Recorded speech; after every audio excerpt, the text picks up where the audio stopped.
நண்பர்களே, இன்னும் ஒரு இனிய காலை பொழுதில் தீதும் நன்றும் நிகழ்ச்சியில் உங்களை சந்திப்பதில் மிக்க மகிழ்ச்சி அடைகிறேன். இன்றைக்கு ஒரு முக்கியமான ஒரு வித்தியாசமான நாளை பற்றி பேசப்போகிறோம். உலகளவில் பல்வேறு விதமான ஒரு சமூக ரீதியான அக்கறைகளை வெளிப்படுத்தக்கூடிய சர்வதேச தினங்கள் பற்றி நாம் இந்த நிகழ்ச்சியில் பேசிக்கொண்டிருக்கிறோம். அந்த வகையில் இன்றைக்கு என்ன நாள் என்றால் international care and support workers டே. அதாவது இதை தமிழில் சுருக்கமாக சொல்வதென்று சொன்னால் உலக அளவிலான ஒரு பராமரிப்பு பணியாளர்கள் தினம் என்று சொல்லலாம். பராமரிப்பு பணியாளர்கள் என்றால் என்ன, அல்லது ஒரு ஒரு ஒரு கேர், ஒரு அக்கறை கொள்ளக்கூடிய பணிகள் என்பது என்ன, அது ஏன் இந்த உலகத்தின் தேவையாக இருக்கிறது, அந்த தொழிலாளர்களுக்கு சமூகங்களும் அரசுகளும் செய்ய வேண்டியவை என்ன, இதை பற்றித்தான் இன்றைக்கு நாம் பேசப்போகிறோம். அதாவது பராமரிப்பு பணி என்பது ஒரு துறையாகவே இன்றைக்கு வளர்ந்து வருகிறது. ஐக்கிய நாடுகள் சபை 2023ஆம் ஆண்டிலிருந்து 2 ஆண்டுகளுக்கு முன்பு தான் இந்த தினத்தை பராமரிப்பு பணியாளர்களுக்கான தினமாக ஐநா மன்றம் அறிவித்தது. இவர்களுக்கு இந்த தேவை என்பது என்ன என்று பார்த்தால் பல விதங்களில், அதாவது நம்முடைய பாரம்பரியமான குடும்ப அமைப்பிற்குள், குடும்பம் என்கிற ஒரு கூட்டு குடும்ப அமைப்பு இருக்கிற வரைக்கும் முதியவர்களுக்கான ஒரு சப்போர்ட்டிவ் சிஸ்டம் ஏதோ ஒரு விதத்தில் இருந்தது. ஆனால் நகர்மயமாதலும் ஒரு சிங்கிள் ஃபேமிலி என்று சொல்லக்கூடிய அந்த சிறு குடும்பங்களும் உருவான பிறகு முதியவர்களுடைய நிலை மற்றும் நோயாளிகளுடைய நிலை கேள்விக்குள்ளானது. ஏனென்றால் வேலைக்கு செல்லக்கூடியவர்கள், இது போன்ற பல காரணங்களின் காரணமாக இவர்கள் தனித்து விடப்படக்கூடிய ஒரு சூழல் அல்லது அவர்கள் புறக்கணிக்கப்படக்கூடிய ஒரு சூழல் எழுந்தது. இந்த சூழ்நிலையில்தான் இன்றைக்கு இதை ஒரு துறையாக வளரக்கூடிய சூழலும் ஏற்பட்டது. அதாவது வீட்டில் மிகவும் வயது முதிர்ந்தவர்கள் அல்லது நோய்வாய்ப்பட்டிருக்கக்கூடியவர்களை கவனித்துக் கொள்வதற்கான தொழில்முறை ரீதியான பயனாளர்கள் இவர்கள் உருவாக்கப்பட்டார்கள். இதை 2 விதமாக பார்க்கலாம்.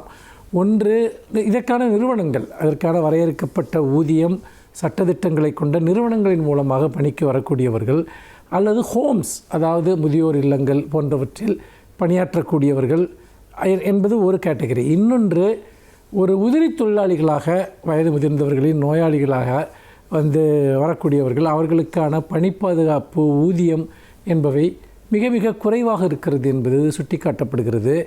இந்த சூழ்நிலையில்தான் இந்த கேர் அண்ட் சப்போர்ட் ஒர்க்கர்ஸ் என்று சொல்லக்கூடியவர்களுக்கான பணி பாதுகாப்பு ஊதியம் மற்றும் குடும்பங்கள் இத்தகைய பணியாளர்களை பணிக்கு அமர்த்துவதனுடைய அவசியம். ஏனென்றால் இதில் மிக முக்கியமாக பார்க்க வேண்டியது, குடும்பத்தினரே நோயாளிகளையோ வயது முதிர்ந்தவர்களையோ பார்த்து கொள்கிற போது பல சமயங்களில் அவர்கள் புறக்கணிப்பிற்கும் உதாசீனத்திற்கும் கூட ஆளாவதை நாம் நடைமுறையில் பார்த்திருக்கிறோம். அப்படி அல்லாமல் முறையாக அவர்களை பராமரிப்பதற்கான ஒரு செலவினமும் குடும்பத்தின் செலவின் ஒரு பகுதியாக ஏற்கப்பட வேண்டும் என்பது ஒரு முக்கியமான ஒரு கோரிக்கை. இன்னும் சொல்லப்போனால் ஓய்வுகால வாழ்க்கையை திட்டமிடுகிறவர்கள் கூட இவர்களுக்கான இந்த ஒரு தன்னுடைய எதிர்காலத்தில் தன்னை பராமரிக்கக்கூடிய பணியாளர்களுக்கான ஒரு சேமிப்பையும் சேர்த்து செய்ய வேண்டிய நிலை இன்றைக்கு உருவாகி இருக்கிறது.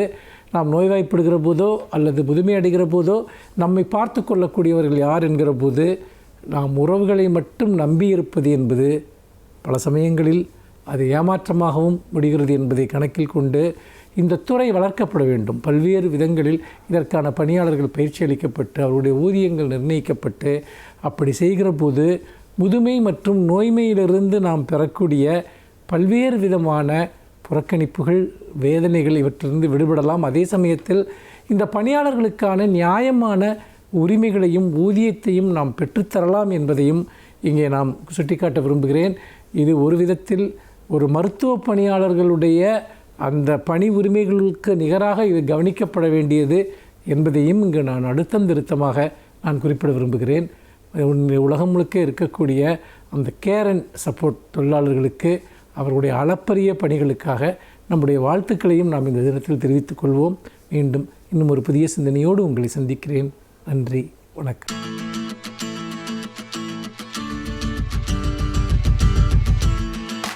அனைவருக்கும் என் அன்பு வணக்கம். நாம் தமிழ்நாட்டில் பெரியாரை தந்தை பெரியார் என்கிறோம்.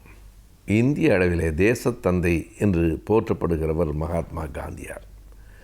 காந்தியாரின் தொண்டராகத்தான் பெரியார் தன்னுடைய அரசியல் வாழ்வை தொடங்கினார்.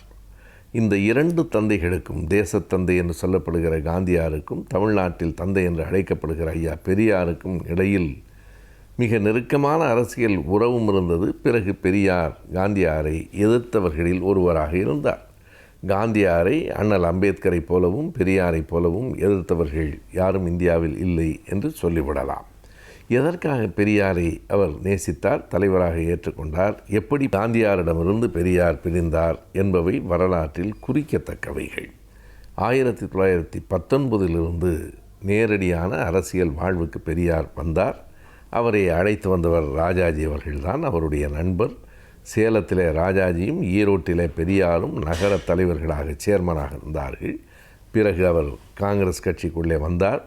காங்கிரஸ் கட்சிக்குள் வந்ததற்கு பிறகும் பெரியாருக்கு ஒரு நெருடல் இருந்து கொண்டே இருந்தது. ஒரு சமூக நீதி என்கிற கோட்பாட்டில் காங்கிரஸ் பின்தங்கி இருக்கிறதோ என்று கருதினார். விடுதலை போராட்டத்தில் முன்னிலை பாத்திரத்தை காங்கிரஸ் வகித்தாலும் சமூக நீதியிலே பின்தங்கி இருக்கிறது. சாதியின் பெயரால் ஒடுக்கப்பட்ட மக்களுக்கு உரிய உரிமைகளை பெற்றுத்தர தவறுகிறது என்று கருதினார். எனவே 1923 குடியரசு ஏட்டை தொடங்கினார். காங்கிரஸ் கட்சியை விட்டு வெளியே வந்தார். சுயமரியாதை இயக்கத்தை நடத்தினார், நாம் அறிவோம். ஆனால் 1923 பெரியாருக்கு தனியாக ஒரு பத்திரிகையை தொடங்க வேண்டும் என்கிற எண்ணம் வந்தது. அதை வரதராஜலு அவர்களும் திருவிக்கா அவர்களும் ஏற்றுக்கொண்டு நீங்கள் செய்யலாம் என்று சொன்னார்கள். ஆனால் பெரியாரின் நெருக்கமான நண்பரான ராஜாஜி வேண்டாம், அந்த எண்ணம் வேண்டாம், விட்டுவிடுங்கள் என்றார். எனவே பெரியார் அப்போது தொடங்கவில்லை. ஆனால் ராஜாஜியை மீறி 1925 மே மாதம் 2ஆம் தேதி குடியரசு என்கிற ஒரு ஏட்டை தொடங்கினார். தனி இயக்கத்தை அல்ல, ஏட்டை. பிறகு நவம்பரில் காஞ்சிபுரத்தில் நடைபெற்ற மாநாட்டில் காங்கிரஸ் கட்சியை விட்டே வெளியில் வந்தார். கொஞ்சம் கொஞ்சமாக சுயமரியாதை இயக்கம் என்கிற ஒன்றை உருவாக்கினார். காங்கிரஸ் கட்சியை கடுமையாக பெரியார் எதிர்த்தார். எதை நாம் கவனிக்க வேண்டுமென்றால், காங்கிரஸ் கட்சியை எதிர்த்த போதும் பெரியார் காந்தியாரை எதிர்க்கவில்லை. காங்கிரஸை விட்டு வெளியே வந்ததற்கு பின்னாலும் கூட மகாத்மா காந்தியார் என்றுதான் அவர் தொடர்ந்து சொன்னார். கதர் ஆடையை அவர் ஆதரித்தார். இன்னமும் சொன்னால் 1926, அதாவது வெளியில் வந்து ஓராண்டுக்கு பிறகு 26 டிசம்பர் நாகப்பட்டினத்தில் நடைபெற்ற சுயமரியாதை கூட்டத்தில் கூட பேசுகிற போது பெரியார் என்ன சொன்னார் என்றால், என்றென்றும் நீங்கள் மகாத்மா காந்தியாருக்கு நன்றி உடையவர்களாக இருக்க வேண்டும். அது மட்டுமல்ல, அத்தனை பேரும் கதர் ஆடையை அணிய வேண்டும் என்று பெரியார் கேட்டுக்கொண்டார். 26 டிசம்பர். ஆனால் 27 ஆகஸ்ட் மாதத்திலே பெரியார் ஒரு இடத்தில் எழுதுகிறார், இனி நான் மகாத்மா காந்தி என்று எழுதப்போவதில்லை, ஸ்ரீமான் காந்தி என்று எழுதுகிறார். இந்த மாற்றம் பெரியாருக்குள் எப்படி நிகழ்ந்தது, ஏன் நிகழ்ந்தது? இது மிக முக்கியமான ஒரு செய்தி. அதற்கான காரணத்தை பெரியாரே குறிப்பிடுகிறார். 1927 ஆகஸ்ட் மாதம் 7ஆம் தேதி அதற்கான காரணத்தை பெரியார் எழுதுகிறார். காந்தியார் தான் நான் மிகவும் மதிக்கிற தலைவர், போற்றுகிற தலைவர். காந்தியாரை போல இன்னொரு தலைவரை இந்த நாடு இனிமேல் பார்க்க முடியாது. ஆனால் என்ன நடக்கிறது என்றால், 27வது ஆண்டு மைசூரில் பேசுகிற போது காந்தியார் ஒன்றை அழுத்தமாக சொல்லுகிறார். தீண்டாமையை நாம் ஒழித்தே ஆக வேண்டும். நான் தீண்டாமைக்கு எதிரானவன். ஆனால் தீண்டாமையை ஒழிக்கிறோம் என்று சொல்லி வருணங்களையே ஒழித்து விடக்கூடாது. வருணங்கள் இருக்க வேண்டும். ஒவ்வொருவரும் ஒவ்வொரு விதமான தொழிலை செய்தால்தான் இந்த சமூகம் இயங்கும். இவர்கள் படிப்பதற்கு உரியவர்கள், இவர்கள் வணிகத்துக்கு உரியவர்கள், இவர்கள் போருக்கு உரியவர்கள், இவர்கள் உழைப்புக்கு உரியவர்கள் என்கிற அந்த வருண கோட்பாடு என்பது சரியானது தான் என்று காந்தியார் மைசூரில் பேசுகிறார். பெரியார் சொல்லுகிறார், வருணத்தை, சாதியை ஒழிக்காமல் தீண்டாமையை எப்படி ஒழிக்க முடியும்? எனவே இந்த காந்தியாரின் கோட்பாடு அடிப்படையில் பிழையாக இருக்கிறது. நான் தெரியாமல் காந்தியாரை மகாத்மா என்று கருதிவிட்டேன். இல்லை, இனி நான் ஸ்ரீமான் காந்தி என்று தான் எழுதப் போகிறேன் என்கிறார். அப்படித்தான் எழுதினார். எனவே தேசத்தந்தையிடமிருந்து தமிழர் தந்தை பெரியார் பிரிந்த இடம் இதுதான் என்பது வரலாற்றில் முக்கியமான ஒரு குறிப்பு.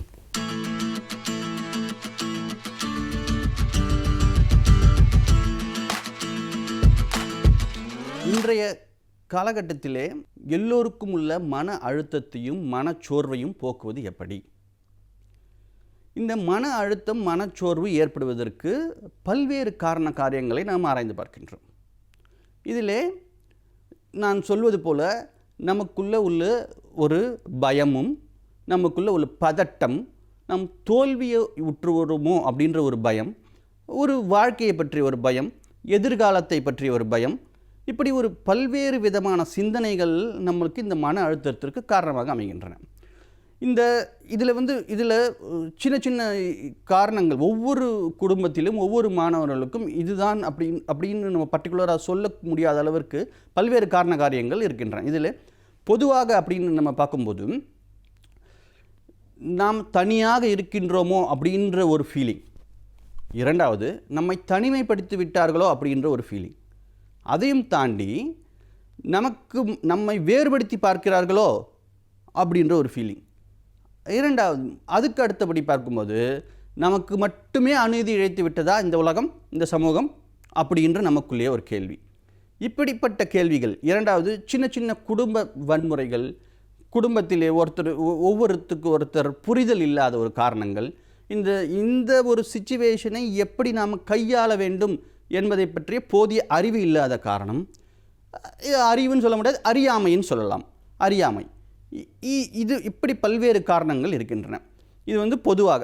ரெண்டாவது, குடும்பத்தில் உள்ள முக்கியமான உறுப்பினர்களுக்கு முன்னாடி இருந்த வருமானம் இப்பொழுது இருக்காது.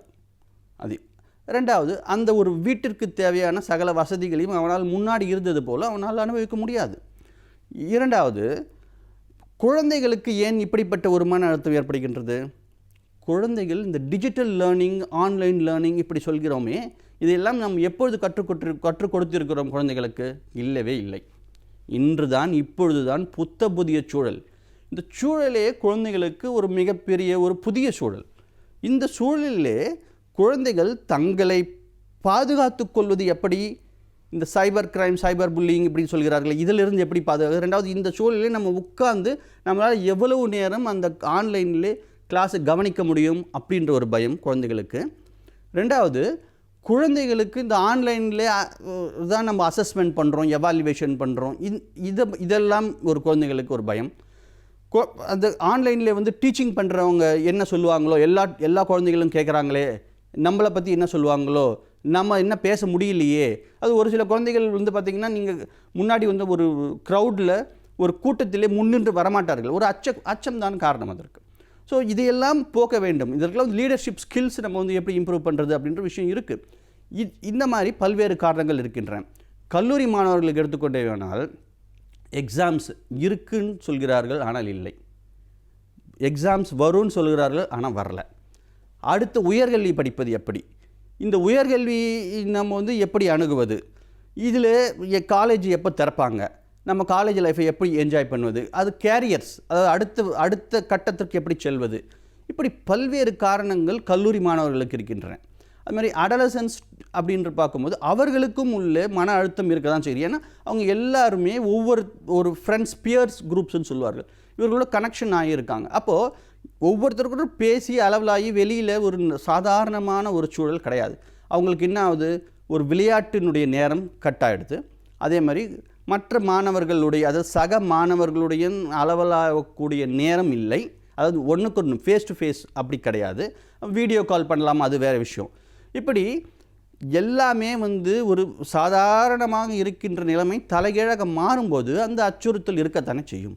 இதை எல்லாமே நம்ம ஒவ்வொரு ஏஜ் குரூப் அப்படின்னு சொல்லுவார்கள், இந்த குழந்தைகள் 1 முதல் 5ஆம் வரை உள்ள குழந்தைகளை எப்படி கையாள்வது, 5வது படிக்கும் 6வது படிக்கும் மாணவர்கள் முதல் 8ஆம் வகுப்பு மாணவர்கள் வரை உள்ள குறைகளை எப்படி கையாள்வது, பிறகு 12ஆம் வகுப்பு மாணவர்களுக்குள்ள மன அழுத்தத்தை எப்படி போக்குவது, டீனேஜ் கல்லூரி மாணவர்கள், குடும்ப நண்பர்கள், குடும்ப உறுப்பினர்கள், வயதானவர், இவர்கள் ஒவ்வொருவருக்கும் ஒவ்வொரு மாதிரியாக இந்த மன அழுத்தத்தை கையாள வேண்டும். பொதுவாக இந்த ஒரு பதிவிலே நம்ம குழந்தைகளினுடைய மன அழுத்தத்தை, படிக்கிற மாணவர்களுடைய மன அழுத்தத்தை போக்குவது மட்டும் எப்படி அப்படின்றத மட்டும் நம்ம பார்ப்போம். இப்போது எல்லாருமே ஸ்கூல் கேம்பஸ், ஹாஸ்டல் கேம்பஸ் இப்படிலாம் கேள்விப்பட்டிருக்கோம். ஆனால் ஹோம் கேம்பஸ், இதுதான் புதிய வார்த்தை. ஹோம் கேம்பஸ் அப்படின்ற வார்த்தை புதிது.